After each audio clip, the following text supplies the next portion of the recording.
Hello, and welcome to the October Monthly Market Report. I'm Mark. And I'm Kyle. And we're the co-founders of Paragon Realty Advisors located in Uptown Dallas. We've got a lot of important information to cover today that will answer the biggest questions on your mind right now. First, we're going to look at what the Fed has been doing and why it matters to the housing market. We'll dive into the key economic indicators they're watching, like inflation and employment, which are critical to their decision-making process. Then we'll break down the forecast of what's ahead, especially concerning mortgage rates. We'll explain the relationship between a 10-year Treasury yield and mortgage rates and show you what the experts are projecting for the coming year. Finally, we'll look at the future and discuss expectations for 2026. This includes projections for home sales and home prices, giving you a clearer picture of where the market is headed. So let's get started. Thanks, Mark. To understand where we're going, first we need to know where we are right now. The big story is inventory. The number of homes for sale continues to be higher than last year. We've now seen the active listing count stay above 1 million for the 5th consecutive month, a level we haven't seen since the winter of 2019. This increase in inventory is definitely changing the market dynamic. With more homes on the market, we're naturally seeing more sellers making price cuts. A major challenge for sellers today is pricing their home based on the market of a few years ago, but the landscape has truly changed. This map from Realtor.com shows the share of listings with a price reduction in August of 2025. Nationally, 20.3% of home listings had a price reduction in August. You can see a wide range across the country, from 11% in states like Rhode Island and Connecticut to 19% in places like Maryland and Massachusetts. This data is crucial in setting realistic expectations with sellers. So with more inventory and more price cuts, what's happening to home prices? As you can see from this FHFA chart, home price growth is moderating. Prices are still appreciating nationally, but the pace is much slower and less dramatic than what we have seen in the past few years. And it's critical to understand that real estate is local. Anthony Smith, a senior economist at Realtor.com, said it perfectly. Local market conditions have become increasingly fragmented. This chart, using data from Zillow and Resi Club, illustrates a point clearly. It shows a year-over-year change in home prices for the 50 largest metros. About half are still seeing price increases where inventory remains tight, while the other half are seeing slight price declines. Often the markets seeing prices come down are the ones that had massive appreciation of 60 or 70% a few years ago. So this is more of a healthy correction. So Kyle, with the context on the housing market, let's talk about the broader economy and the Fed. Absolutely, Mark. Our clients are hearing all this chatter about the economy and are wondering what the Fed is going to do. So let's talk about the Fed. It's important to remember that the Fed does not directly set mortgage rates. They set the federal funds rate, and their decisions on the rate are a reflection of the broader economy. The Fed has what's known as a dual mandate. First is to ensure price stability, and second, to achieve maximum employment. The first thing they watch for price stability is inflation.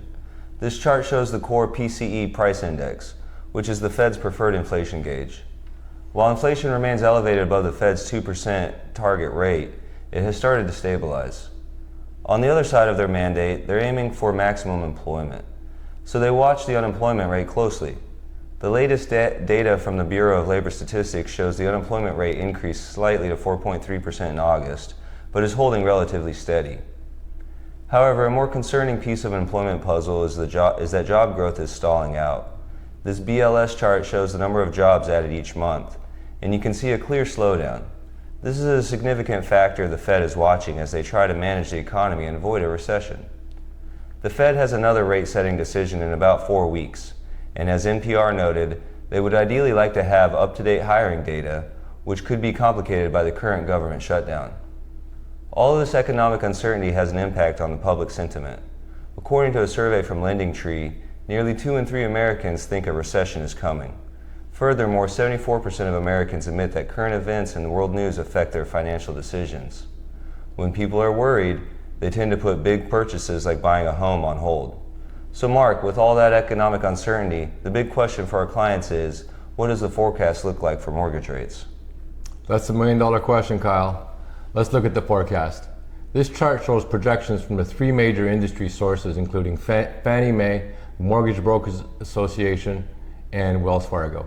As of October 1st, they all anticipate mortgage rates will gradually decline, ending 2026 somewhere in the low 6% range, with Fannie Mae even projecting 5.9%. This would be the slight breeze at our backs that we've been waiting for. So how does that happen? The key indicator is to watch the 10-year Treasury yield. For more than 50 years, the 30-year mortgage rate has moved in unison with the 10-year Treasury.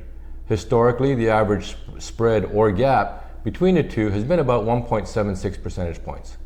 Looking at the last few years, however, that spread has been a little bit wider, averaging 2.59%.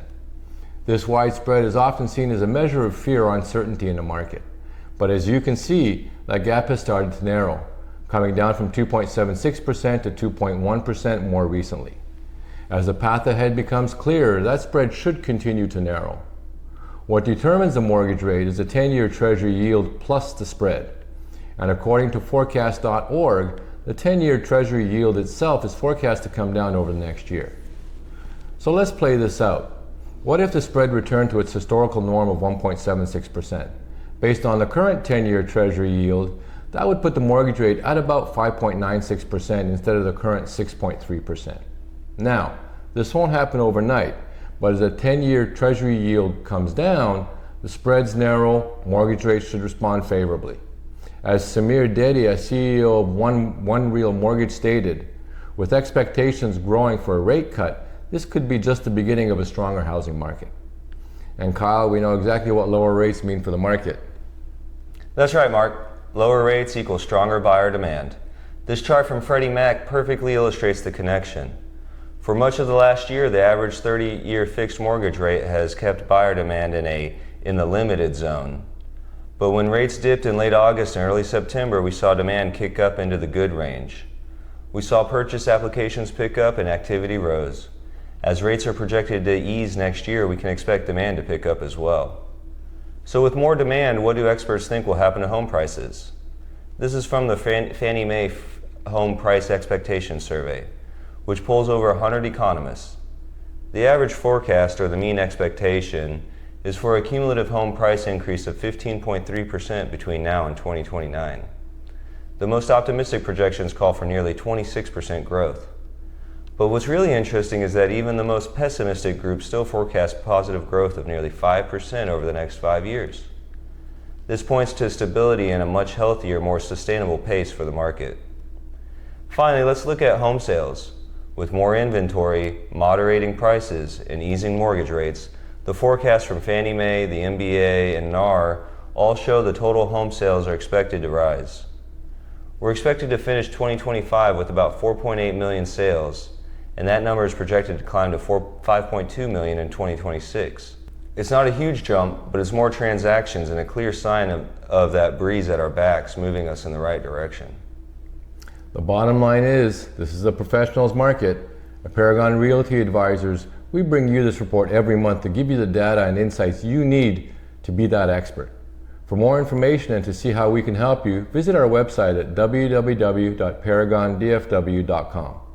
If you found this video helpful, give it a thumbs up, hit the subscribe button and notification bell, and leave your comments below with your biggest takeaway. Thanks for joining us in this October report, and we look forward to seeing you next month. All the best.